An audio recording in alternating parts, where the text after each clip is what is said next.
Mansour Loum, notre ami confrère journaliste, bonjour. Donc voilà, on va parler de cette Coupe d'Afrique des Nations, cette finale Sénégal-Égypte, cette 33e édition de la Coupe d'Afrique des Nations. Concernant cette finale, est-ce que vous pensez maintenant pour la sélection sénégalaise, c'est maintenant ou jamais pour remporter ce titre après 2 finales perdues? La dernière c'était en 2019 face à l'Algérie.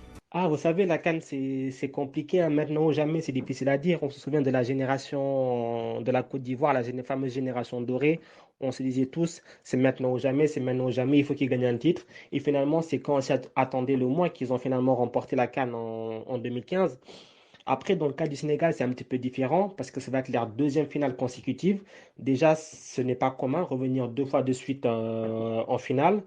Et c'est vrai qu'il y a encore, je dirais pas le traumatisme, mais la déception de 2019, l'envie de se racheter, l'envie de bien faire. Et du coup, il y a obligatoirement une espèce de surmotivation du côté sénégalais pour ne pas revivre l'expérience de 2019. Alors, du coup, le moment ou jamais, j'irai peut-être oui, parce qu'aussi il y a une génération qui est un petit peu vieillissante. Et c'est vrai que pour beaucoup, ce sera peut-être leur dernière grosse compétition. Oui, exactement. Quand je dis c'est la dernière chance ou c'est maintenant ou jamais, je parle de cette génération, la génération de Sadio Mané, Koulibaly, Edouard Mendy, Gana Gueye, et des joueurs qui arrivent à la trentaine. Peut-être c'est la dernière chance pour eux pour remporter un titre africain. Maintenant pour ce match face à l'Égypte, ça sera certainement un match très très compliqué, c'est sûr, face à une équipe qui a beaucoup d'expérience avec 7 trophées africains. Mais est-ce qu'on peut dire que l'avantage est pour le Sénégal, surtout au niveau de la récupération? Le Sénégal a une journée de repos en plus et également l'Égypte a joué 3 matchs à 120 minutes. Clairement, avoir eu cette journée de récupération en plus, et surtout quand on voit l'Égypte qui a joué 3 prolongations, ce qui veut dire 3 fois 30 minutes, donc 90 minutes, et donc ce qui veut dire qu'ils ont carrément joué un match en plus, c'est un gros plus du côté du Sénégal. Donc imaginons par exemple que ce match va au-delà de 90 minutes, c'est-à-dire qu'une quatrième prolongation pour l'Égypte, ça va clairement peser dans les jambes.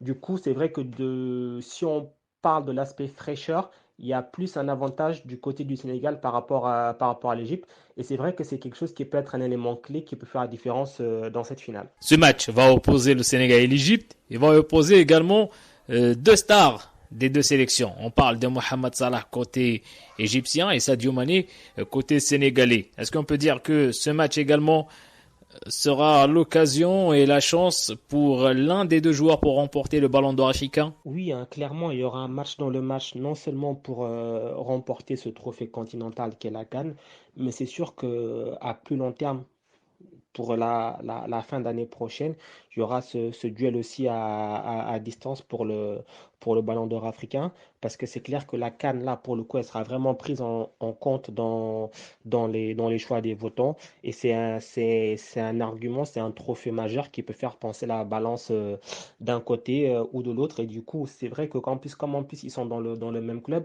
en termes de performance collective, ils auront peut-être les mêmes trophées, on verra ça en fin de saison. Et donc, ce qui peut faire la différence, c'est cette CAN. Ça, c'est sûr et certain.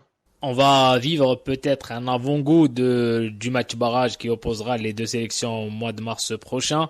Est-ce que vous pensez que le vainqueur de cette finale aura un léger avantage pour le prochain match barrage au mois de mars prochain pour la qualification pour le mondial au Qatar? Assurément, quand on est dans ce genre de configuration, le vainqueur de la CAN aura nécessairement un avantage en vue du barrage, parce qu'en plus le barrage va arriver très très vite. On est déjà au mois de février, le barrage ce sera fin mars, donc ça va arriver très vite et c'est sûr que on va dire que le vainqueur de la CAN va être encore dans l'euphorie, dans cette dynamique positive, alors que le finaliste malheureux, ben lui, il devra très vite rebondir et surtout il faudra que en très peu de temps, le sélectionneur et son staff puissent trouver les ressorts à activer au niveau des joueurs pour tout de suite les remotiver.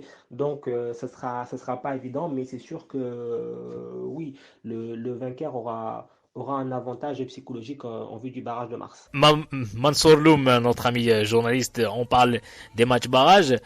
On va certainement parler du prochain match barrage qui opposera également l'Algérie et le Cameroun. Que pensez-vous de cette rencontre qui opposera l'Algérie qui a quitté le tournoi africain dès le premier tour et le Cameroun éliminé en demi-finale à domicile qui a raté son objectif principal, c'est de remporter le titre africain au Cameroun?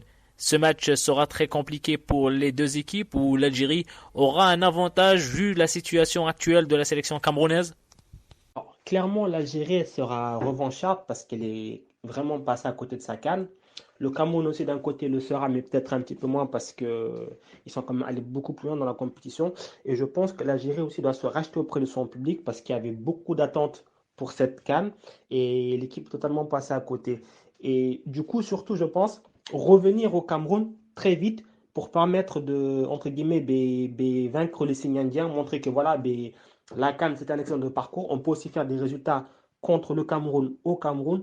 Je pense que c'est ce qui va motiver Djamel Belmadi et son groupe. Et de ce point de vue-là, je pense que l'Algérie sera surmotivée, peut-être même plus que le Cameroun pour aller à la Coupe du Monde, parce que la Coupe du Monde, c'est vraiment l'objectif de cette équipe d'Algérie. Alors que du côté du Cameroun, la priorité des priorités, c'était d'abord de réussir la CAN et ensuite on verra pour les barrages parce que bon, c'est une équipe, je ne dirais pas qui est en construction, mais qui est encore en train de s'établir petit à petit et qui n'est pas encore arrivé à maturité. Alors que du côté de l'Algérie, on a un jeu qui est déjà beaucoup plus rodé et beaucoup plus de certitude. Et donc de ce point de vue-là, peut-être en termes de motivation en tout cas, avantage à l'Algérie, mais encore faut-il le montrer sur le terrain.